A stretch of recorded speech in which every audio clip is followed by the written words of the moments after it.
Welcome to the Sage Verse, with real works and true words. Patterns of recognition leave your brain converged. Time is irrelevant when the thoughts of impediment corrupt your soul with mind-numbing nemesis. The sage's way is where the truth hits the page. Turn your soul into a library in the name of knowledge and discovery. We seek out reality to be gone of human apathy. Welcome to the Sage Verse, where we explore the pressing questions of our age. My name's Jason, and today I'm joined by a good friend of mine and fellow founder of the channel, Hermes. How are we doing today, man? Well, thank you, Jason. How are you doing? I'm doing great. Thanks for asking. So, it's my topic today, and the question I want to be discussing with you is, what is the meaning of life? Bit of a broad one here. Easy one then. You know how it is. What do you think about that?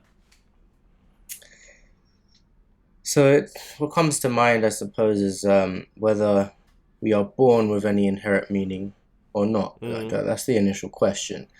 And I often, when thinking about this, if we're going to look at like humanity's kind of purpose, whether we have a purpose, Yep.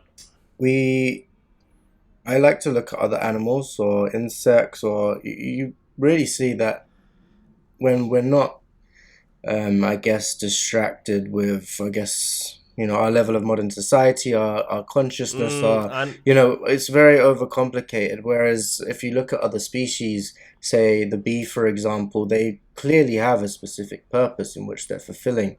They have a meaning, and that's simply to pollinate the earth, build their hive, collect honey. Same with the ants, they build their ant hill. There's clearly a certain frequency or certain purpose they're following, and I think inherently like humanity does have one as well. I just think we've lost our purpose, we've lost our meaning. Our free will likes to violate natural order, I think, is what you're trying to say there, because it seems absolutely. I wanted to jump in, but I'd let you finish your point. But it seems that there's so much going on in our society, and obviously because we are subjectively driven, that we could never follow the path that animals follow because we have free will, and that in some way removes us from nature. But at the same time, free will is a product of nature because we couldn't have it without having been born out of nature. So, that's what distinguishes us from animals, but that's also what distinguishes us from nature, and in that sense enables us to violate nature. So again, when it comes to our purpose, it's very difficult to identify what our purpose is when we're so subjectively driven. Now, the curveball that I want to throw your way is... I love a curveball. Go on. What do you think is the most powerful emotion in human beings? Ooh, that's a tough one. It is.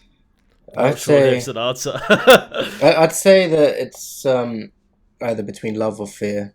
I think both are equally potent, and I think all other emotions, be it positive or negative, branch off from these two.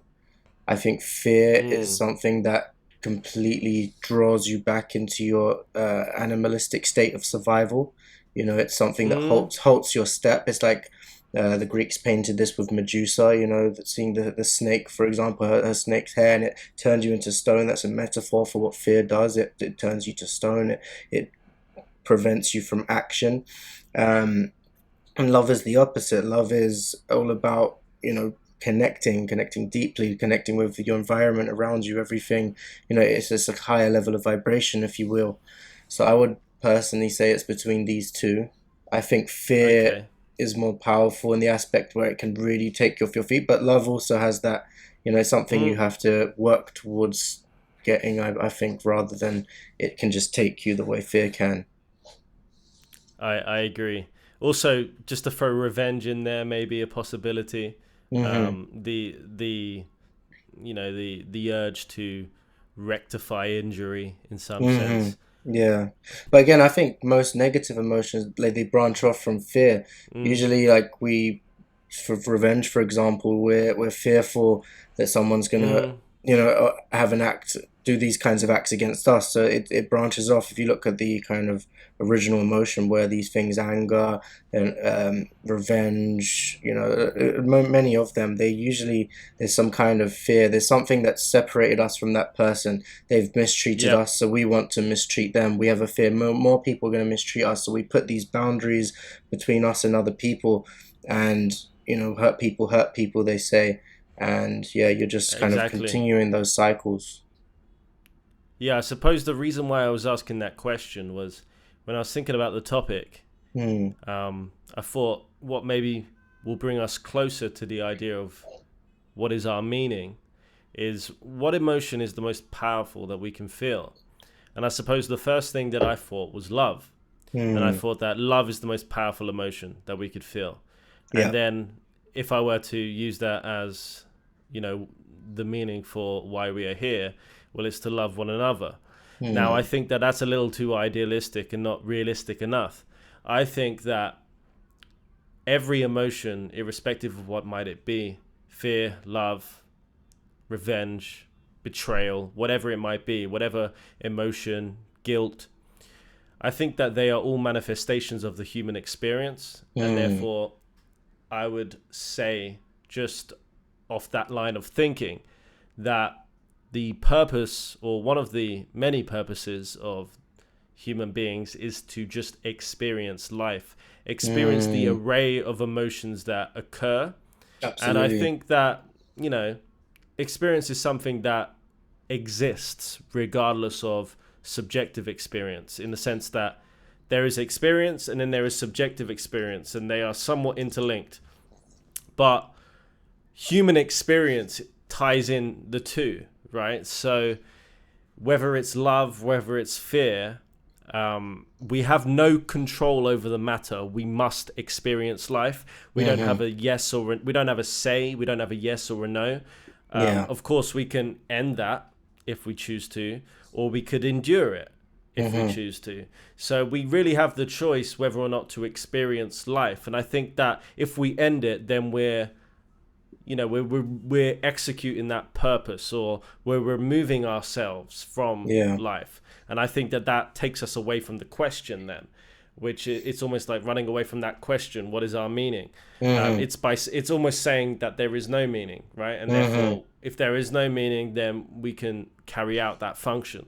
But if we are to say what the meaning is, and we're not to apply any subjective value to it, then is it just to experience what has occurred? Because originally, when I thought of this question, it was, well, our purpose is to grow, Hmm. right? Grow as individuals. And this was what I thought, is it was to evolve. And then as I learned more and I studied more, it was to, cultivate virtue, Hmm. study and cultivate virtues, cultivate power, cultivate knowledge, cultivate wisdom. All these positive virtues that are uh, things that we can obtain through the human experience. But beyond that, if we take away what we subjectively apply to these values that we call virtue and just say experience itself, does that give us something that we can't neither deny Hmm. nor claim is true? It's bringing up a quote what you said about, our purpose is to physical Mm. experience. Like, to an extent, I think that's true. The quote is, it's by, I'm gonna butcher the name, but Pierre Teilhard de Chardin. We are not Okay. human beings have so we are not human beings having a spiritual experience. We are spiritual beings having a human experience. So Yeah, I've I've heard always that. liked that quote. It's essentially, we are born in this body. We are not our Mm. body. That's why we call it my body. There's something, inhabiting this body, be it the soul, spirit, whatever you want to call it. But we have come to this physical plane, this physical reality. We do have these five senses to see our environment around us, to hear different types of music, to smell the Mm. fragrances of the world. I think that's definitely a part of our purpose. It's spirit experiencing physicality. There's many countries to visit, many things to experience, but if you're going to go down that route solely, then you're choosing the path of pleasure. And we know, again, any virtue, like you say, like that goes too far, compromises itself. We know living for sole pleasure, where that can lead to, and Mm. it's not a great place. So it's also reminding ourselves that we are more than just our body, more than just the physical being experiencing the life around us. And that's where you mentioned the self-cultivation. Because sometimes I think there's a tugging between the soul's desires and the physical body's desires. Sometimes the physical Oh body, wow, yeah, yeah, for yeah, sure. sometimes the physical body does just want to experience, the highest levels of pleasure. And sometimes the soul wants us to, you know, mastered, say, the four Stoic laws of temperance, courage, justice, wisdom, which are sometimes, say, turning your back on pleasure, turning your back on physical experience or what you Mm. want in the immediate Higher, well, there are moment. higher. There are higher virtues and lower virtues that have been Mm, defined, and the lower virtues are that which pertain to the body, or mm-hmm. things like pleasure, things like eating, Yeah. sex. I think it's a fine You, line. I don't think it's completely disregard your body, like say the Buddhists do, the Buddhist monk no, yeah, for sacrifices sure. physical experience for solely the spirit. And then you have many Otherwise, why people in would the we have a body? materialistic Why would world. we have a body? Right? It makes no Exactly. sense. But then you also have people in the materialistic, usually the Western world, that solely focus on pleasure and disregard or even don't believe they have anything else within them other than just their body, and just they want to follow the path of the material. I think it's about meeting those two together. I think having a balance between those two together, following your soul Mm. purpose, but also having a physical experience, not, getting too extreme in either one. I think it's somewhere in the middle. When it comes to our personal kind of meaning of life. I also think there's a collective one, but we'll go into that a bit later. Yeah, I think you hit the nail on the head there. That the fact that we have a human body, uh, that almost removes us from just focusing on a spiritual or higher virtue, in that we should avoid desire because um, it's flawed in some sense. Which the Stoic view is that yes, we should try to reduce our wants and have few needs. Okay, I can respect that, but to just deny the existence of want is fundamentally anti-natural or anti-natural, because we all have wants and we all have desires. The remedy for that is self-control, finding that balance, you say, right? Yeah. Finding that balance, which almost ties in quite nicely with what the human experience is. We have a body, therefore we should enjoy the pleasures that our body allows us to have, but at the Mhm. same time not take those virtues too far. In the Mhm. same fashion, we have a mind, or at least we can posit that, and if we take the argument that it's independent from our body, then we should be able to embrace those virtues as well that pertain to the mind. But we Mhm. should not go so far as to compromise the body. So there is a balance that needs to be or needs to be had. So how we find that balance and how we cultivate that balance, I think self-control is a good way to do that. Mhm. But as far as it goes relating to what our purpose is, I don't think that beyond the independently all-consuming purpose that we can apply to the human race as a collective, I think that subjective purposes, whether or not they are determined or defined by subjective experience, as in they're generated by human decisions, I don't know. I don't know whether they are determined and everyone Mhm. has their own determined purpose in Mhm. this wheel of fortune, so to speak, Yeah. or whether or not, you know, we find those within us, and whether or not Mhm. what we're finding is that something that, lies deep and in some sense is determined anyway. I don't Mhm. know. But regarding the wider collective, I think that if we're going to consider the teleological purpose of what human beings are, and what our final, not our final form or our final purposes are, but if we can logically deduce just from what the material is, well, it seems that we go through life raising from a fetus to a child, well, Mm, fetus to a baby, to a child, to a man or a woman, whatever. And then we make the decision whether or not to reproduce, pretty much. And mm, then we become fathers, grandfathers, and so on. So, is it that we are to extend the human experience through our offspring? Is that the goal of the gene, perhaps? Who knows? mm, Because obviously we have the decision whether or not we wish to do that, and sometimes the case is we don't want to do that. mm-hmm, But whether or not that is a purpose of the human condition that exists independent of what we think and is ideal, or in some sense, whether it's ideal or not, is irrelevant to how we feel about it. mm-hmm, I'm just asking whether or not it's ideal through the eyes of what nature expects of us to do. mm-hmm. Yeah, you've opened a load of topics there, like it's not to start. But Apologies. no, it's really interesting. I'll just answer a few to close off the thing from before. So what we said about the physical body, and then again, your soul desire, kind of that tugging, Mm, that difference there. I think choosing the extreme of either one is actually more easy than finding that balance between the two, like going completely to the material, living completely through kind of pleasure and addictions and physical abundance, that direction, and then complete the sacrifice of that. It's easier when you have made that sacrifice, to live and not to be tempted by the things that physicality have to offer, but finding that balance in the middle. I remember reading a book by Osho, and he spoke of how the West are very much, you know, only about the physical on average, and he painted the East too much all about the spiritual, like how many Indian gurus, they have a sacrifice of complete physical experience for the purpose of spiritual progression, similar with Buddhists, and you mm, saw this a lot more in the East in the past.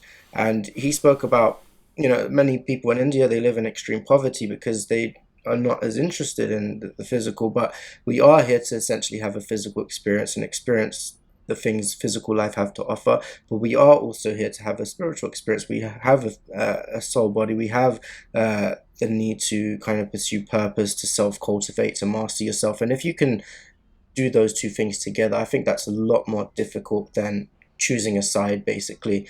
So that's my oh, point to kind of 100%. close off that. Like Kanye said it best, like, why does everything that's so bad make me feel so good? Like, we are tempted to go completely in that direction, and sometimes 100% completely we the other are. We direction, dance with the because we devil for don't, sure. yeah, we don't have the self-control. So we either make a complete sacrifice of physical experience, or a complete obsession with it to be able to experience it and also step back. That's true temperance. That's true self-mastery.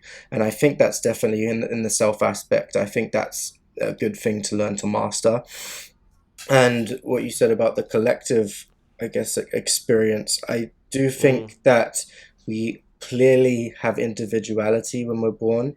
I think there's definitely, we're not all born the same. We're not all, interested for in the sure. same things. Whether that's due to our conditioning and personality is another debate in itself. But that I do believe individuality exists, and I think that it exists in the soul. We do all have our own thing to bring into this world, be it being a teacher, being a someone that does maintenance, be it someone that's an engineer. Someone, everyone's playing their part, but if it's going in a collective direction, like everyone, a bunch of ants might have different purpose in building the anthill.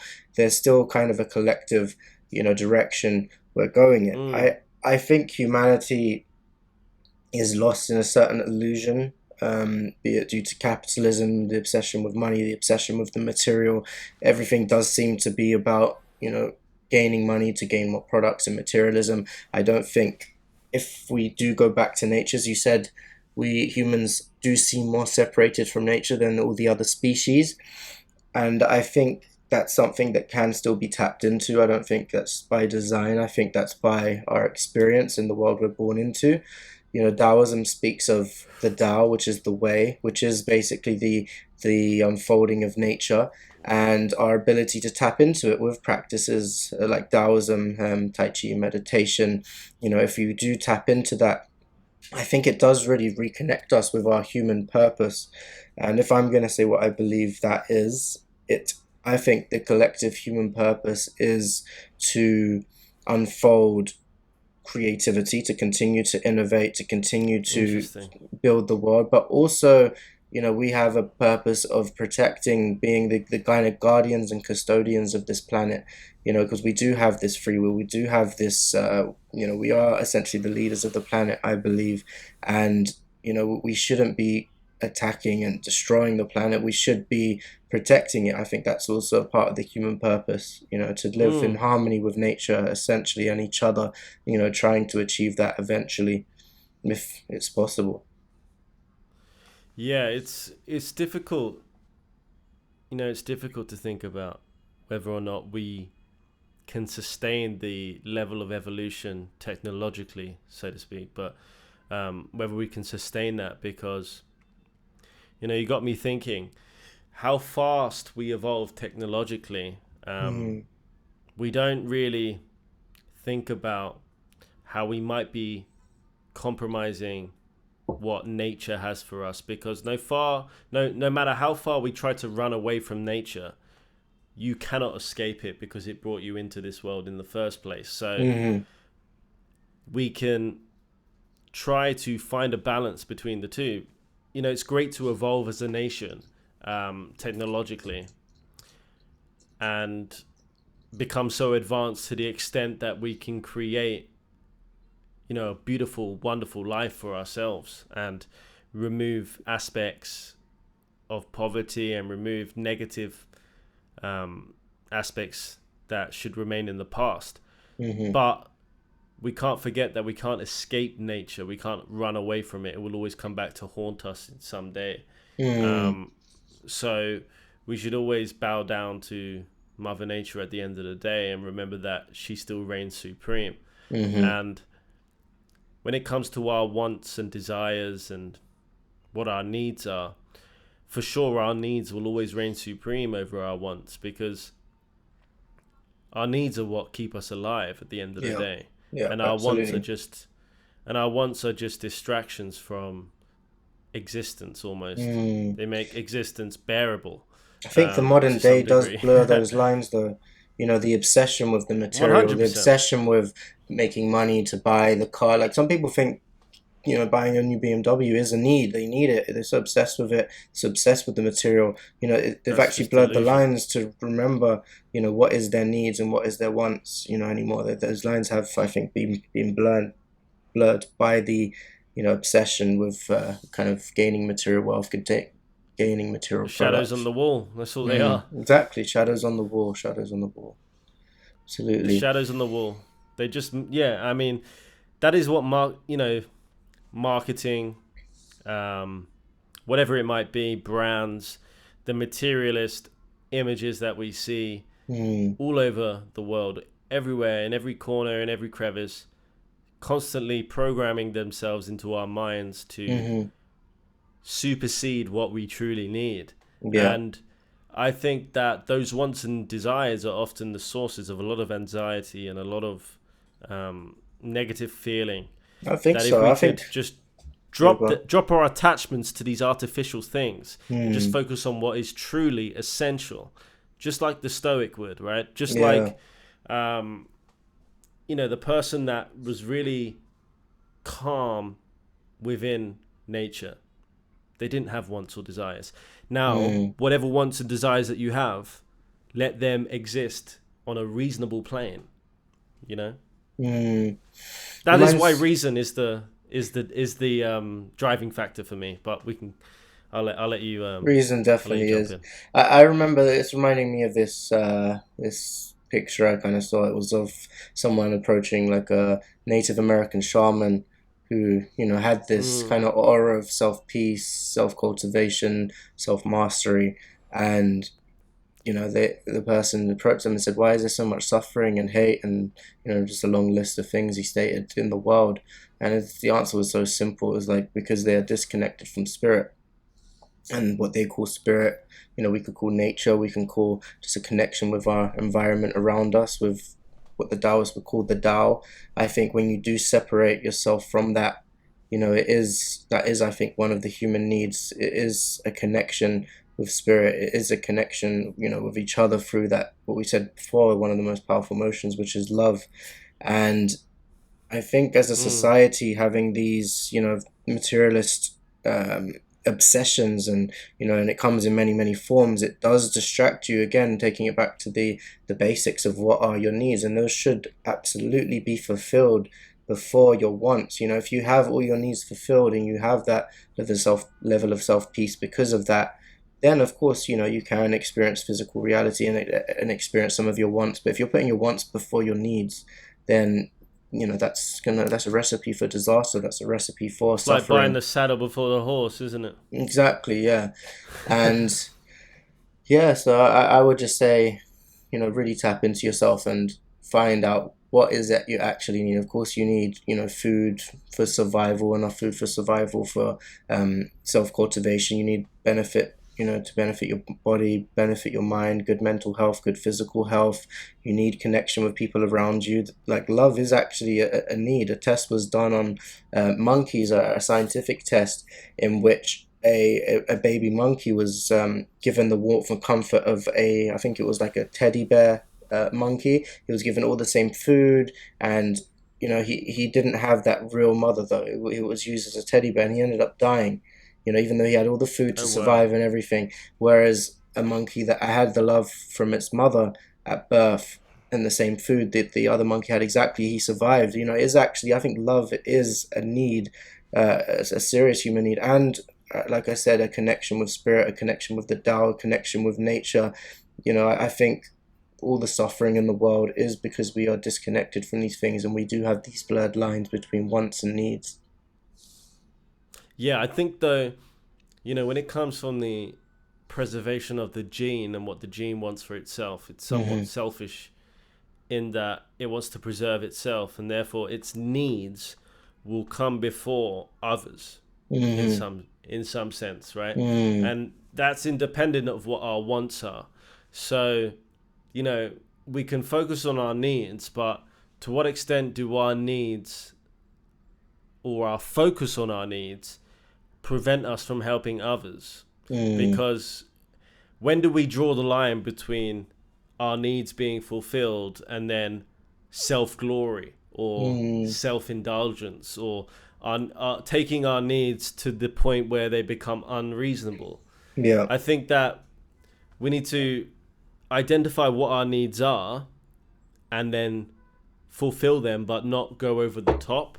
And I think Mm-hmm. when we go over the top, that's when we tap into that imbalance, right? And Mm. that's where Absolutely. it prevents us from extending the rest of the resources we have to Mm-hmm. providing for others. Yeah. And I think that we are part of this wider collective, and perhaps Mm-hmm. we could learn from the ant community. Yeah, no, for sure. um Well, from what you were saying, though, it seems like a balance between, or a pulling between, selfishness and selflessness. And again, living in a mm, capitalistic society where we have all these material desires, and we're striving towards them, that will draw you more towards selfishness. And I'm not saying one is more important than the other. I think we do need self-love and to give to ourselves, because I think to an extent that is what selfishness is, fulfilling our own needs. And selflessness is when you let your cup runneth over and you help those around you as well. And but again, going too far on either side, a complete sacrifice of your own needs mm, is not a good idea, and a complete sacrifice of other people around you, and just for, again, living selfishly and fulfilling your own needs, again, I don't think is good either. I think it's good to find a balance between those two things. And I think the society in which we live in does draw us one way, and I think that is towards selfishness, that is towards solely focusing on material desires, our own material desires, working to gain money to gain these desires. And you mentioned procreation before as part of the human Yeah. experience, and as a father myself, I can absolutely say that was one of the most life-changing things for me. It's the first time I've ever seen, a human being being born, and I absolutely put them before myself, like without even a second thought. I've never experienced that before. You would die in a second to save that other human being. I think that's an initiation in itself where you gain a level of self mastery. And I do think that is a part of the human purpose. I do think procreation, the continuing of our gene, of course, like it's misused like everything is in this world, but it can have benefits if you do raise your children properly, raise the next generation properly. The world will go in a better direction. If you do the opposite, of course, it will go in the wrong direction. But yeah, I think that's definitely an initiation where a human will have finally seen something which they will put someone before Mm. themselves, like without any second thought. I mean, it makes sense, right?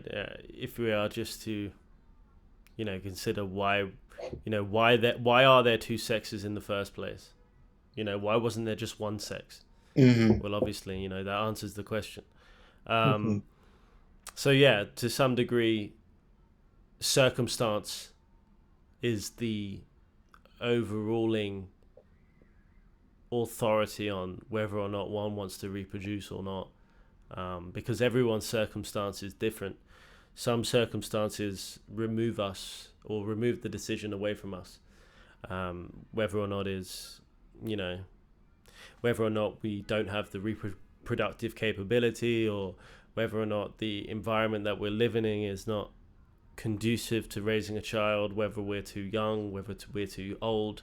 Hmm. There are many variables at play that can get in the way of whether or not we can fulfill that purpose Hmm. uh, decreed to us by nature. So, no, it is. For the most part, well, no, I 100% agree with you there that I can imagine me not being a father, of course, but in your shoes, what that must feel like. Hmm. So, it's interesting to hear from your perspective how it's an extension of who you are. Hmm. So that extension of who you are has become, to some degree, an extended purpose of your will to live, Hmm. so to speak. Yeah, it was definitely, like I said, an initiation because if I'm going to take it back to my past, I did have that Peter Pan syndrome, like many men today have, maybe women as well, and you do want to just live in Wonderland and have no level of self-responsibility and just pursue your wants, and like we said, that physical experience, Mm, travel, eat the best foods, have pleasurable sex, and there's only so far that will take you. And from this initiation I have, it really obviously drew me in the direction of, responsibility and, you know, mastering myself, self cultivating myself so I can be the best father, I can be the best provider I can be. And responsibility, it's that choice between want and need. It's something that really changes you. It really helps you to leave Neverland and not just have that Peter Pan syndrome, but want to become self-cultivated sage like this podcast is about. It is the sage's yeah, way, and yeah, it was a life-changing thing for me. So I thought I'd share that. yeah, 100%. And obviously, Neverland is almost glorified on the mainstream. And I think as a young man growing up, as a teenager as well, we all go through that stage. We idolize that bachelor life, or Hmm. we take that to the extreme levels, and the male fantasy is a bit deranged and delusional at times. Hmm. But that just takes us away from what is true mastery over oneself, which is far more masculine, far more ideal, far more respected, far more Hmm. excellent in every way imaginable, Hmm. which is the absolute control over oneself and Hmm. self responsibility and mastery. I think that goes above and beyond any pastime, any temptation, um, Yeah, any absolutely. imagination, basically, No comparison. because it is no comparison. Mm. Like if you look around us at the masculine figures, that we idolize or that we, cherish and love and follow for guidance is those that take and adopt the most responsibility around us, those that, take the form of Atlas and carry the world on their shoulders. Not the people that have a complete sacrifice of everything else and responsibility and travel and like we don't idolize those people. We might want to experience some of that, but the ones we look to, the ones we idolize, are the ones that adopt the responsibility, the ones we turn to in 100%. Our time of need. Subconsciously we do so, even if we don't consciously, right? Because it's easy to get, it's easy to just go down the path of thinking it's cool to go out on the weekend and get pissed and sleep with lots of different women and continue that lifestyle into your 30s and God forbid your 40s, 50s, whatever. That is just, sad to really think that you're going to end up on that road, because, there's more to life than that degenerate behavior, to be honest. Well, on that note, I think that's a good place to finish. I think we really covered 100%. A lot. Thanks for the topic. I didn't know we'd uncover that much. It's a very difficult topic to unpack, but I think we covered a lot. I think we did really well, and I've really enjoyed this conversation. So thank you, Jason. Appreciate it. And to all the subscribers, thank you. I hope you enjoyed this video. Please smack a like on the video. It does help the algorithm, which helps more people see our content, so it does make a difference. And to anyone that's not subscribed, please do join this movement with us, the following of the path to becoming the sage, having these types of conversations. Share with your friends, share with your family. And again, thank you for watching. Peace out.